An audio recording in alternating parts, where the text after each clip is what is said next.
Supremazia Aerial, the devastating defeat of the Iranian Revolutionary Guard in the Persian Gulf. Dear listeners, welcome to a new edition of Supremazia Aerial, the station that brings you the unvarnished truth about the air and sea power of the superpowers. Today, we take you to the boiling waters of the Persian Gulf, where a conflict erupted in early January 2026 that held the world in suspense. Imagine, under the scorching sun on crystal-clear water, a routine patrol escalates into one of the most devastating strikes against the Iranian Navy in history. The Islamic Revolutionary Guard Corps of Iran, the IRGC, dared to make the fatal mistake of attacking a small American patrol boat, and triggered a chain of events that reduced their entire command structure in the Gulf to rubble and ash. This is the story of Operation Swift Guardian, a 52-minute inferno that demonstrated the superiority of the U.S. Navy in a dramatic fashion. The Persian Gulf, this vital artery of world trade through which a fifth of global oil flows, has been a powder keg for decades.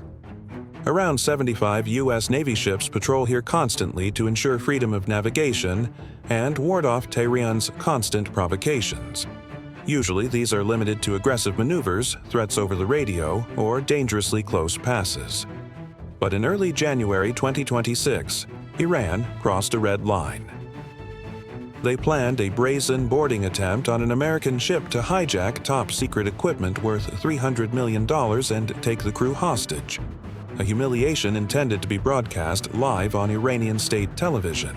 Early on a morning in early January 2026, the USS Tempest, a Cyclone-class coastal patrol boat with a crew of only 28 and a length of just 52 meters, left the port of Jebel Ali in the United Arab Emirates. The mission: escort the civilian freighter Pacific Guardian through international waters to Bahrain. On board the freighter, high-value classified electronic reconnaissance equipment for the U.S. Navy's Fifth Fleet. The commander, Lieutenant Commander Marcus Chen, briefed his crew clearly and unequivocally. This is a sensitive cargo. Should Iranian forces intervene, we will defend it by all means. What Chen kept silent was explosive U.S. intelligence services had intercepted Iranian communications indicating planned provocations. The threat was real. Around noon, both ships crossed into open international waters. Iranian coastal radar stations tracked them intensely and radio traffic exploded. Intercepted messages from Bandar Abbas read, "American patrol boat, valuable cargo, boarding opportunity." Around 13:38 high-speed IRGC attack boats launched from their base in Bandar Abbas, fully armed with boarding parties on board ladders and grappling hooks ready. They raced at top speed directly onto the course of the USS Tempest.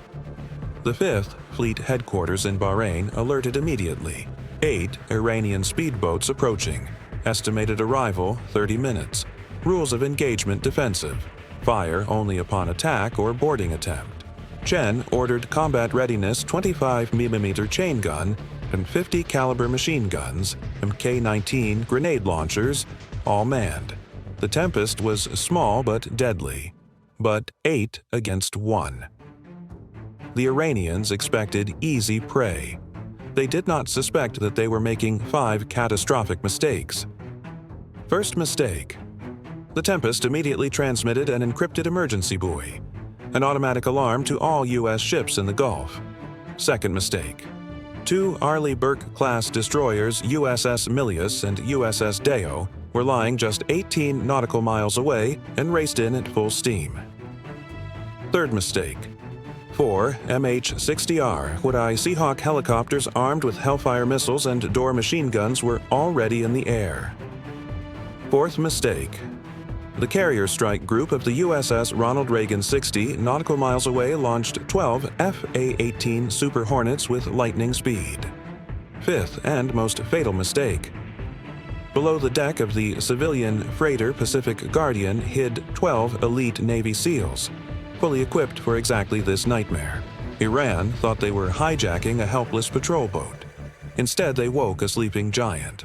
Around 1347, the 8 Iranian boats surrounded the Tempest and the freighter in an aggressive formation. Engines roared, deafeningly armed crews were visible. The lead boat radioed arrogantly, "American ship.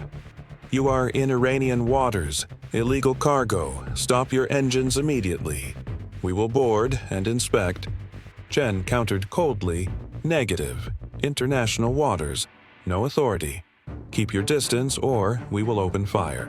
The Iranians just laughed. 8 boats against a little ship. We are coming. They accelerated through grappling hooks, placed ladders. Chen gave the order. Warning shots. The Tempest's 25mm chain gun thundered. Volleys hit 50 meters in front of the bows. Tracer ammunition from the .50 calibers drew fiery lines across the water, but the Iranians ignored everything, raced on. U-13-49. The first Iranian boat docks on the port side. Hooks fly, 3 Revolutionary Guards climb the ladder. That was the line crossed. Rappel boarders opened fire at close range. American sailors opened fire with M4 carbines. 3 boarders hit fall back into the boat. A second boat approaches starboard. Another boarding attempt. Suddenly, the freighter Pacific Guardian springs to life. Hatches fly open 12. Navy SEALs storm out. Full combat gear, M4 carbines, sniper rifles, grenade launchers. They bellow over loudspeakers.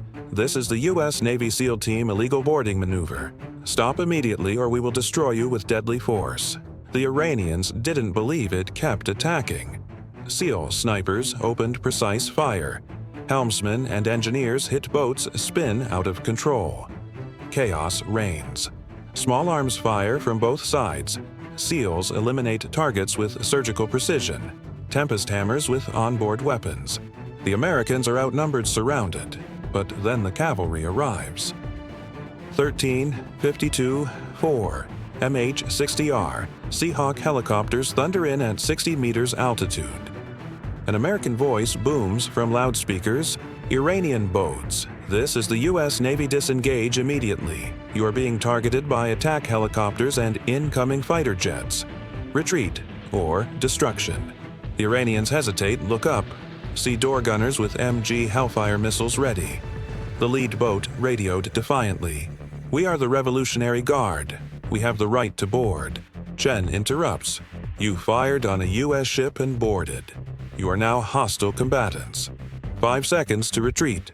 The boats turn away. But then the final madness. An Iranian commander fires an RPG-7 at a helicopter. The rocket hisses just 15 meters past. That was it. Rules of engagement met. Iran shot first. All stations weapons free against enemy boats. 4 helicopters fire 8 AGM-114 Hellfire missiles simultaneously. Each hits a boat. Explosions shred 4 Iranian speedboats.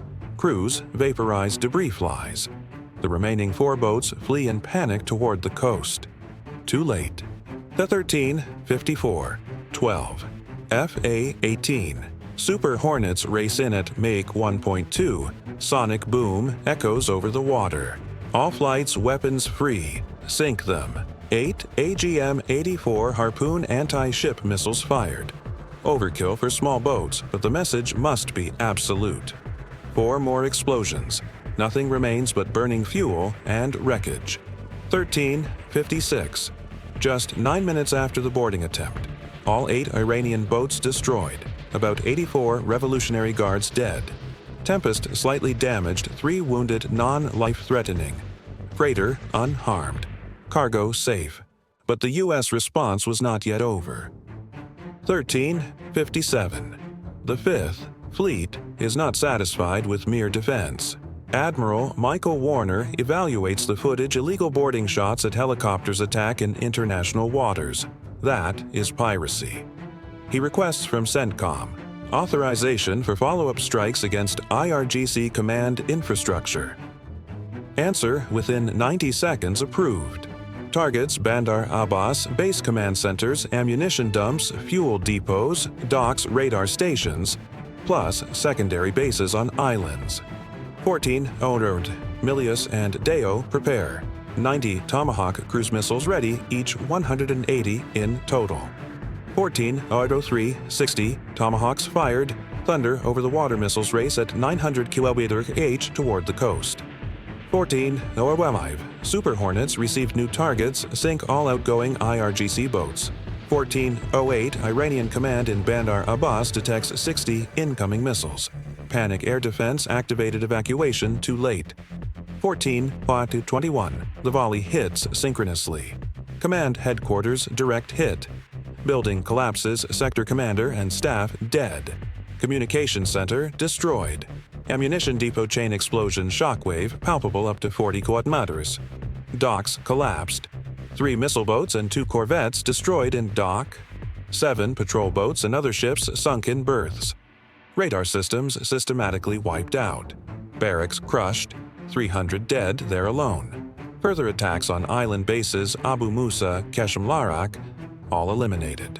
By 14:39:43, Iranian ships destroyed 6 bases, wiped out command center, obliterated over 762 dead in the IRGC Navy. Iran dared to attack a small patrol boat and lost its entire sector fleet. Dear listeners, what do you think? Was this overwhelming response justified, or did America go too far? Tehran speaks of aggression, Washington of necessary defense. Call in or write to us. Your opinion counts. This was Operation Swift Guardian. 52 minutes of total destruction. A clear message: never attack a U.S. ship. Never shoot at U.S. helicopters. Never try to hijack U.S. cargo. For within minutes, your fleet is history. Your bases ruins your commanders dead. The supremacy of the U.S. Navy remains unchallenged. Never underestimate it again. This was Supremazia Aerial. Stay tuned. Next week, more about the air superiority that changes the world. Thank you for listening. What do you think of this demonstration of American power? Would you strike back just as hard in such a situation?